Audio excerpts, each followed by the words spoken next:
Hi, my name Ellen Syaputri. Hi, my name Sri Handayani. Hi, my name Indah Michelle Manang. Kami akan membahas tentang capital budgeting dari kelompok 6. Capital budgeting atau penganggaran modal adalah proses kegiatan yang mencakup seluruh aktivitas perencanaan penggunaan dana dengan tujuan memperoleh manfaat pada waktu yang akan datang.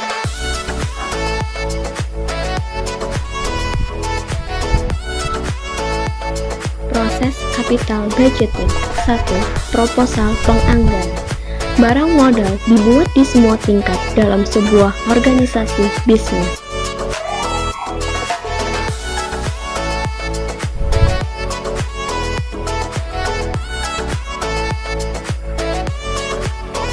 Dua, kajian dan analisa. Proposal penganggaran barang modal secara formal direview dalam rangka 1. Mencapai tujuan dan rencana utama perusahaan. 2. Paling penting untuk mengevaluasi kemampuan ekonominya. 3. Pengambilan keputusan besarnya sejumlah dana yang dikeluarkan dan pentingnya penganggaran barang modal menggambarkan tingkat organisasi tertentu yang membuat keputusan penganggaran.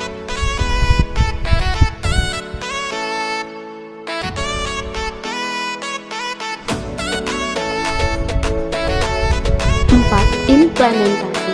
Ketika sebuah proposal telah disetujui dan dananya telah siap, tahap implementasi segera dimulai.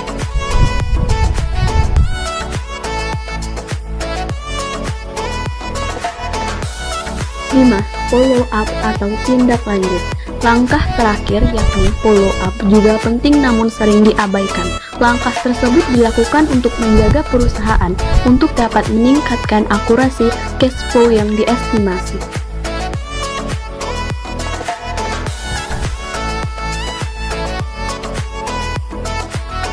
Tahap-tahap capital budgeting. 1. Biaya proyek harus ditentukan. 2. Manajemen harus memperkirakan aliran kas yang diharapkan dari proyek.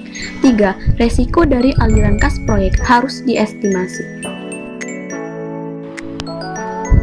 4. Manajemen harus menentukan biaya modal untuk mendiskon aliran kas proyek. 5. Aliran kas masuk digunakan untuk memperkirakan nilai aktiva. 6. Nilai sekarang dari aliran kas yang diharapkan dibandingkan dengan biayanya.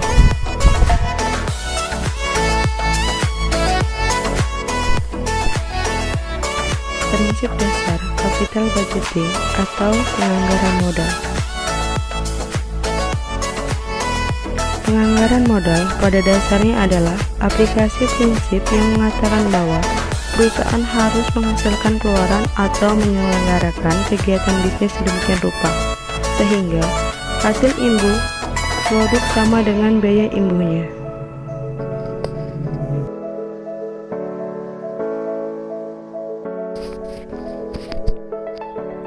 Prinsip ini dalam kerangka penganggaran modal berarti bahwa perusahaan harus melakukan tambahan investasi sedemikian rupa, sehingga perolehan imbuh investasi itu sama dengan biaya imbuhnya. Daftar berbagai proyek investasi dari hasil yang tertinggi hingga terendah mencerminkan kebutuhan perusahaan akan modal untuk investasi.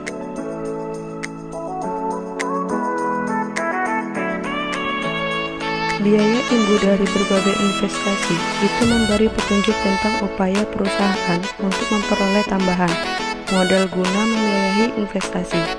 Biaya imbuh modal berarti sejumlah biaya yang harus ditanggung oleh perusahaan untuk memperoleh dana dari luar, misalnya meminjam atau menjual saham dan biaya tumbal dari dana sendiri yang dapat diperoleh.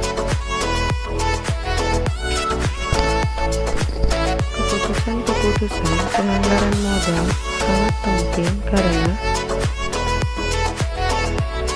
yang ke-1, implikasi dari keputusan tersebut akan berlangsung terus hingga suatu periode yang cukup lama atau memiliki konsekuensi jangka panjang.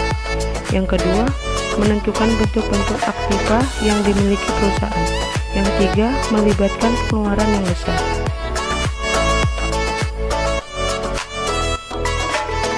Pentingnya capital budgeting. Yang pertama, keputusan capital budgeting akan berpengaruh pada jangka waktu yang lama sehingga akan kehilangan fleksibilitasnya.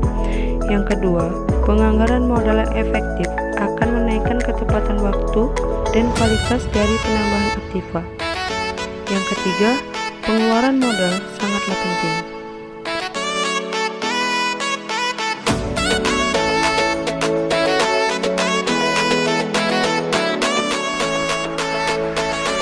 Manfaat penyusunan capital budgeting. 1. Bidang perencanaan. Merencanakan penanaman modal yang sehat. Yang kedua, bidang koordinasi.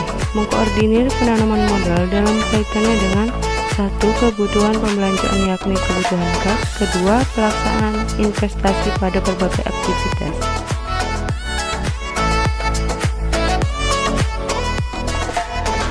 Yang ketiga, potensi penjualan. 4. Potensi keuntungan. Yang kelima, potensi return on investment. Bidang pengendalian.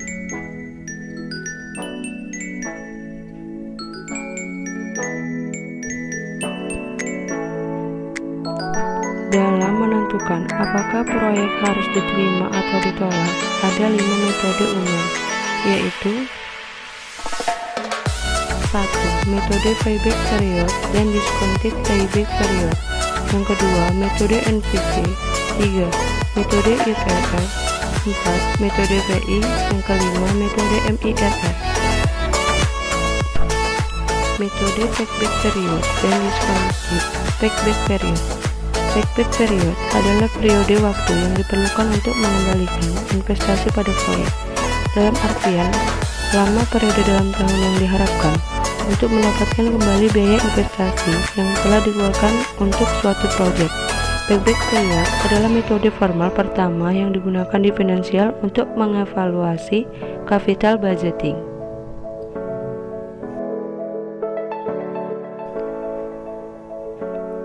Sedangkan discounted payback period adalah hampir sama dengan payback period. Namun, dalam perhitungannya memperhitungkan cost of capital sebagai discounted. Sehingga discounted payback period adalah lama periode dalam tahun yang diharapkan untuk mendapatkan kembali biaya investasi yang telah dikeluarkan untuk suatu proyek dari discounted net cash flow. Discounted payback period adalah revisi dari payback period yang tidak mempertimbangkan cost of capital. Baik payback period atau discounted payback period sering digunakan sebagai indikator untuk project riskiness.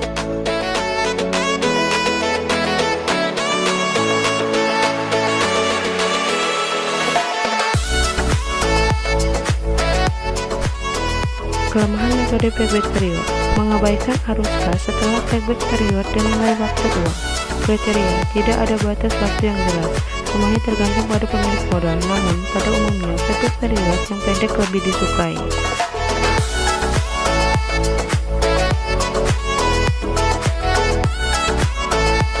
Keuntungan metode payback period mudah dihitung dan dimengerti. Selain itu, payback period memberikan informasi mengenai informasi resiko dan likuiditas proyek. Proyek yang payback periodnya pendek memiliki resiko yang lebih kecil dan likuiditas yang lebih baik. Kelemahan metode payback period mengabaikan arus kas setelah payback period dan nilai waktu uang.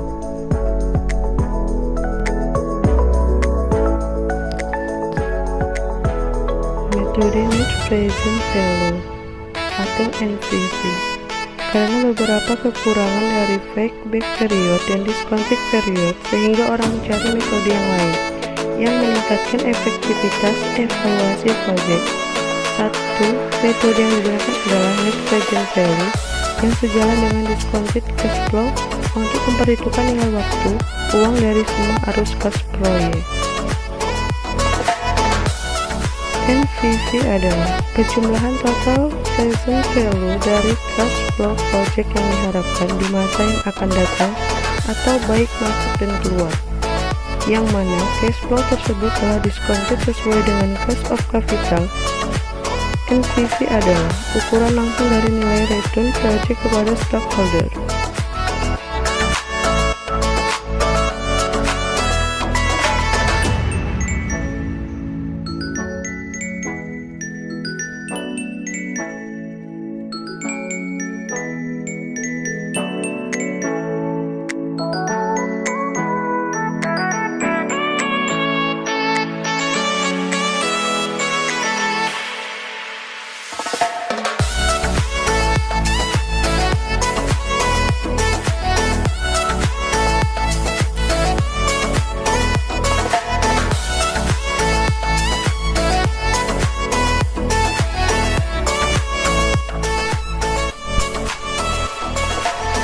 Metode Internal Rate of Return atau IRR.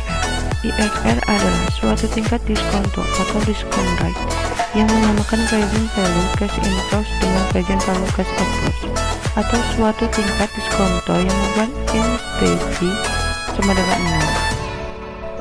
IRR juga diartikan sebagai tingkat keuntungan yang diperkirakan akan dihasilkan oleh proyek atau expected rate of return.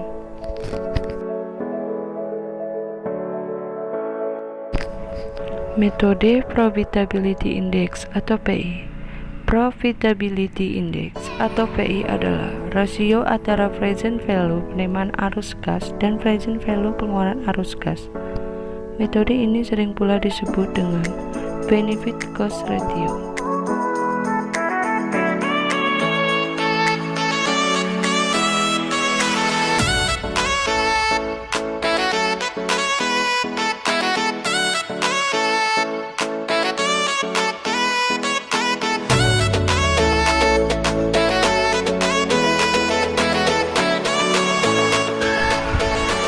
Membahas tentang biaya modal. Jenis-jenis modal dapat bersumber dari 1. Utang, diperoleh dari menerbitkan obligasi atau meminjam uang dari suatu lembaga keuangan. 2. Saham preferred, misalkan perusahaan yang sudah go public. 3. Ekuitas biasa. Memperkirakan arus kas proyek. 1. Memperkirakan arus kas. Arus kas proyek sama dengan arus kas dengan proyek dikurang arus kas tanpa proyek.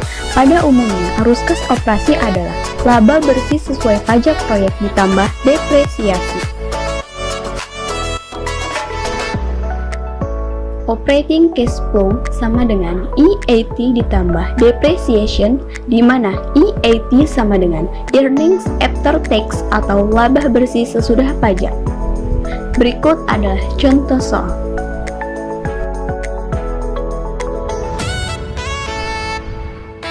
Analisis resiko dalam penganggaran modal. Berikut pengertian dari stand-alone risk dengan corporate risk.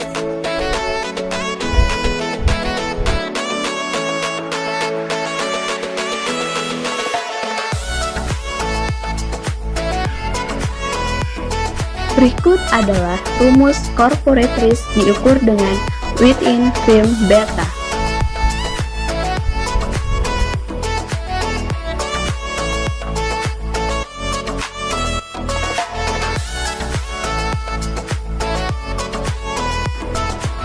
Anggaran modal optimal. Investment Opportunity Schedule or EOS adalah suatu grafik yang menggambarkan proyek-proyek yang potensial dalam suatu urutan berdasarkan ranking IRR proyek tersebut. EOS ini disebut juga sebagai Marginal Rate of Return.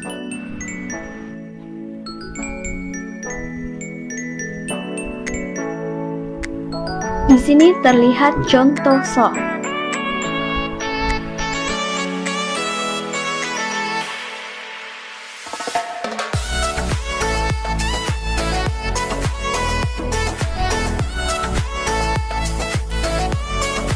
Di sini terlihat perbandingan proyek dengan IRR.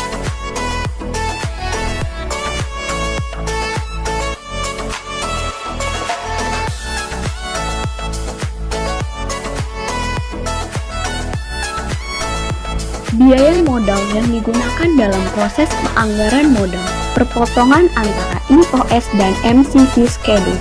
Biaya ini disebut biaya modal marginal, yang akan digunakan sebagai discount rate pada perhitungan NPV dan hurdle rate untuk IRR proyek.